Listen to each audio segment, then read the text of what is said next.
अर्चनी वंदनीय पूजनीय मुद मंगलमय संत समाज, इस सत्संग सरोवर में गोता लगा रहे भक्त सज्जनों एवं श्रद्धा मूर्ति देवियों,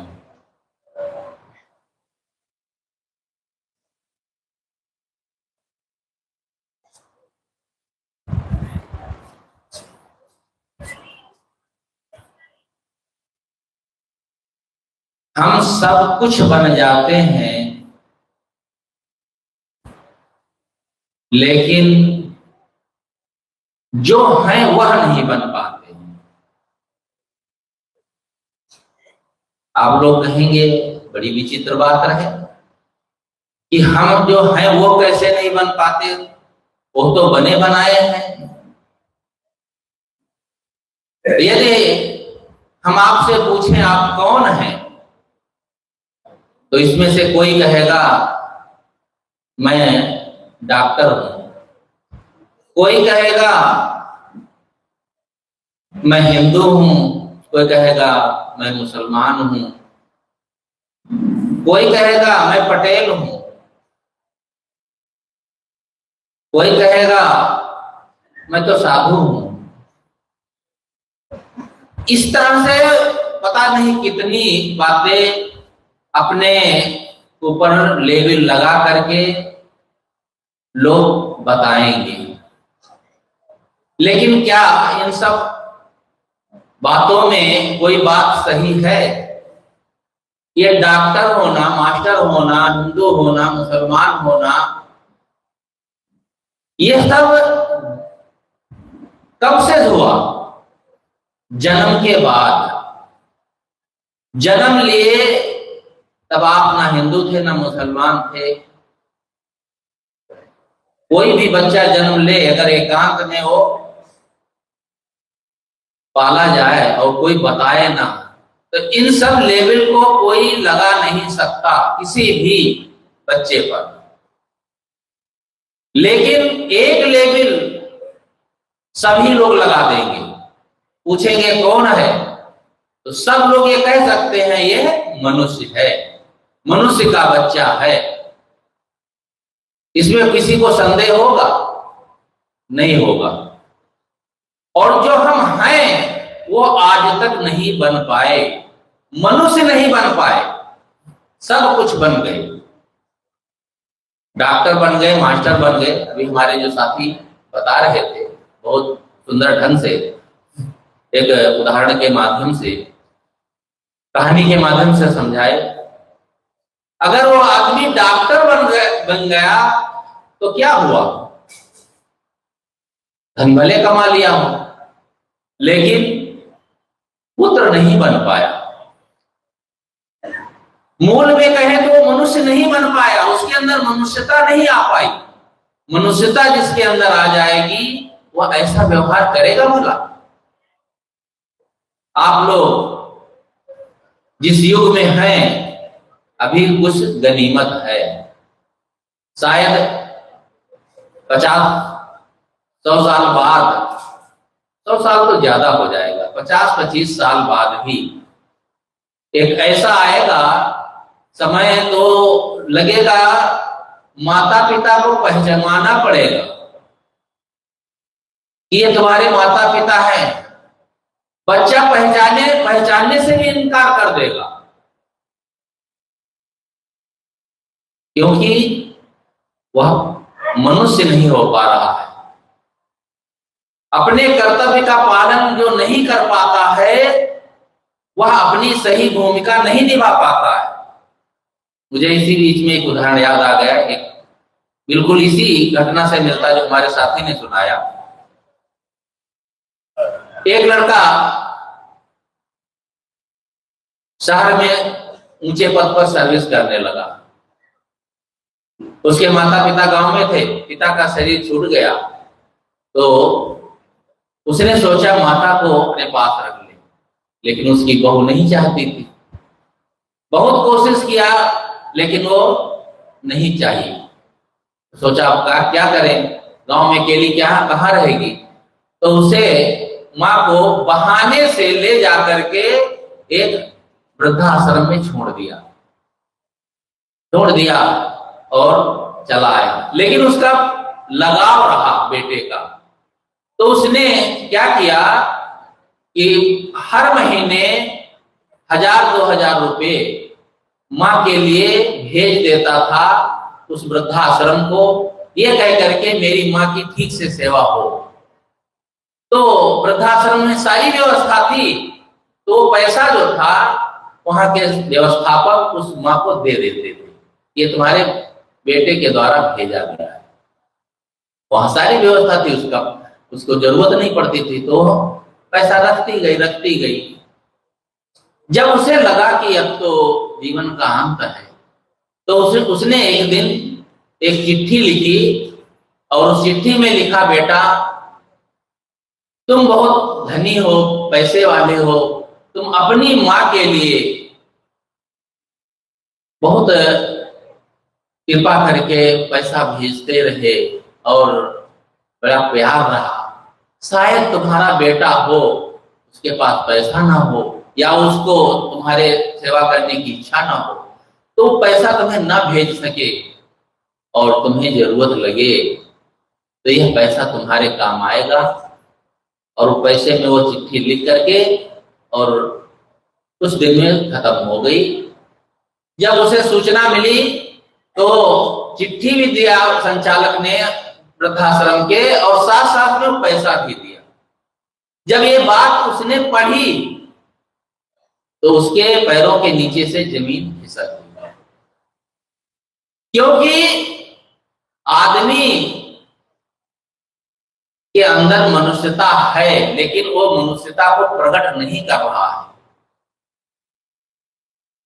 क्या धन ही सब कुछ है?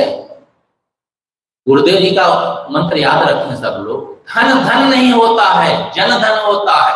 हमारे लिए माता पिता धन है, पुत्र धन है, पत्नी धन है। इसको धन हम नहीं समझ पाते हैं, इसलिए हम अपने परिवार में, समाज में सामंजस्य और अच्छा वातावरण नहीं बना पाते हैं। ये बात नहीं है कि जिसके अंदर प्रेम होता है वो माता पिता को कभी भी नहीं भूल सकता, चाहे जितने ऊंचे पद पर चला जाए, चाहे जो भी बन जाए। दूसरी घटना बहुत छोटी सी मैं बताना चाहूंगा, गुजरात की। मैंने कहीं पढ़ा था, वो शायद घटना ही थी।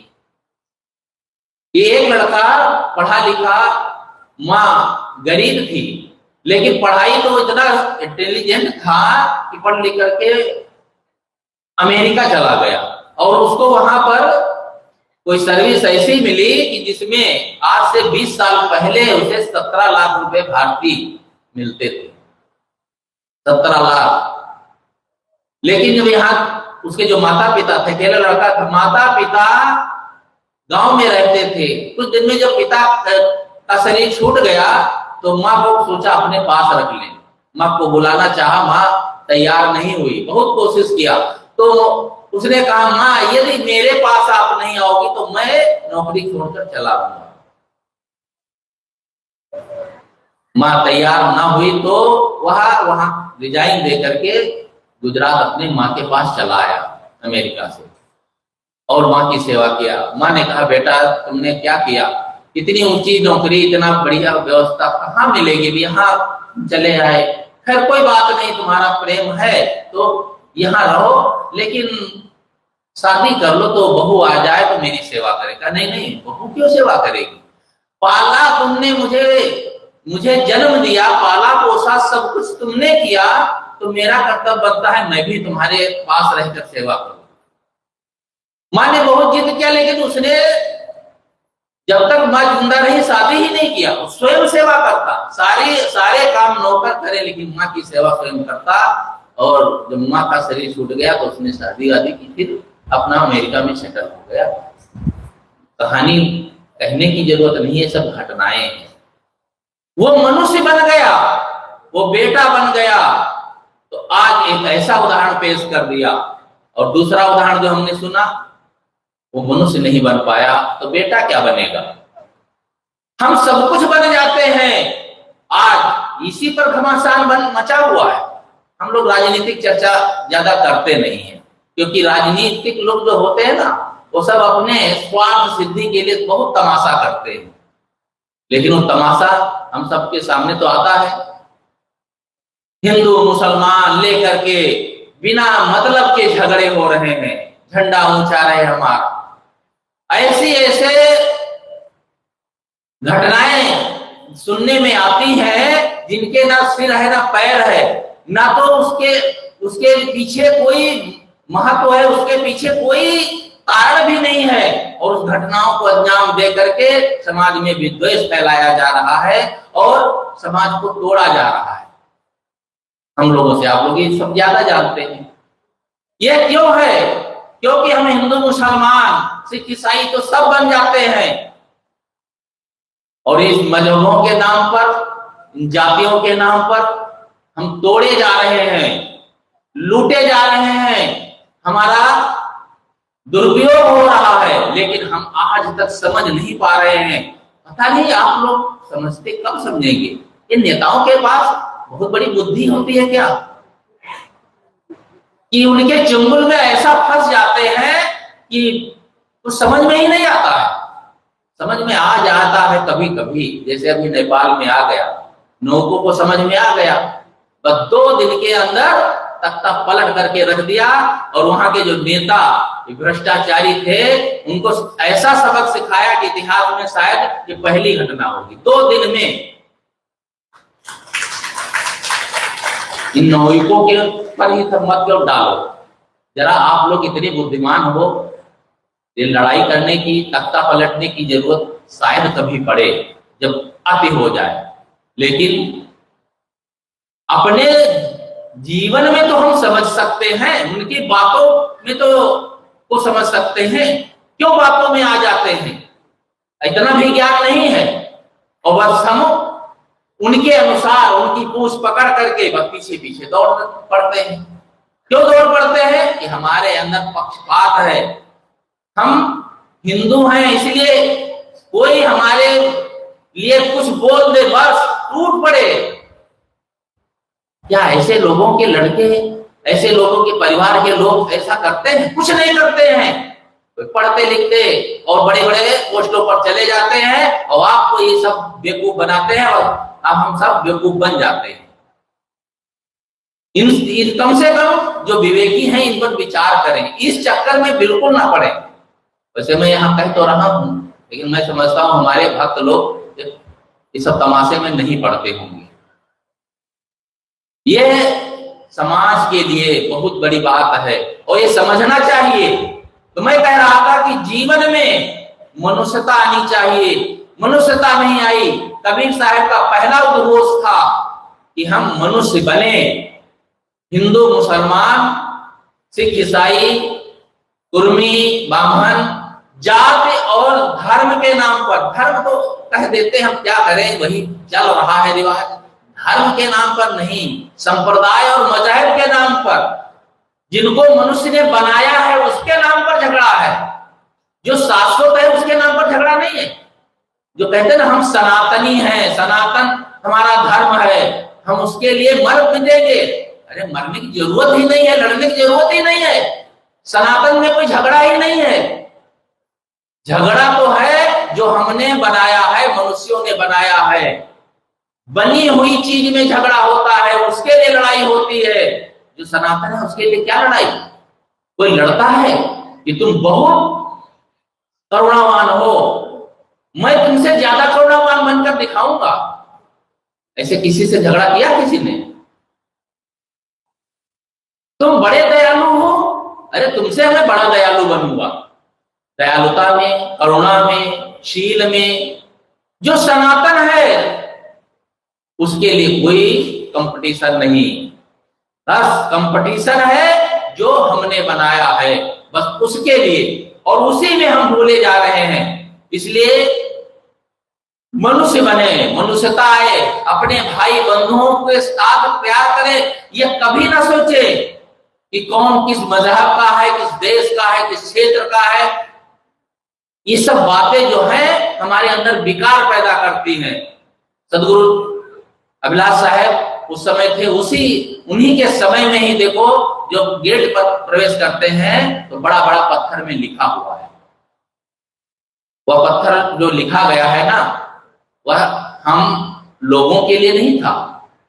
गुरुदेव जानते थे हमारे जितने साथी हैं, गुरुदेव जो साथी कहते थे, शिष्य कहते ही नहीं थे, हम लोग भी वही बातें कहते हैं, साथी कतई है नहीं मानते हैं, लेकिन लोगों में ये भावना बनी है।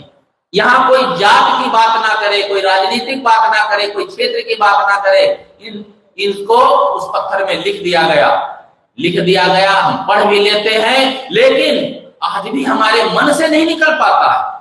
और मन से नहीं निकल पाता है, इसीलिए हम अपने अंदर ये भावना बना लेते हैं कि ये मेरे हैं, वे पराये हैं। हम कम से कम 20, 25, 30 साल तो गुरुदेव से, इस आश्रम से जुड़े मुझे हो गए हैं, सब संतों से जुड़े हो गए हैं। आज तक कोई संत हमारा किसी से, कहीं से कोई आए साधक, खास करके साधकों के लिए बता रहा हूं, कभी नहीं पूछता है कि तुम किस जात के हो, किस वर्ण के हो। हाँ, ये तो पता चल जाता है कि कहां से आया, किस प्रदेश से आया, ये तो स्वाभाविक।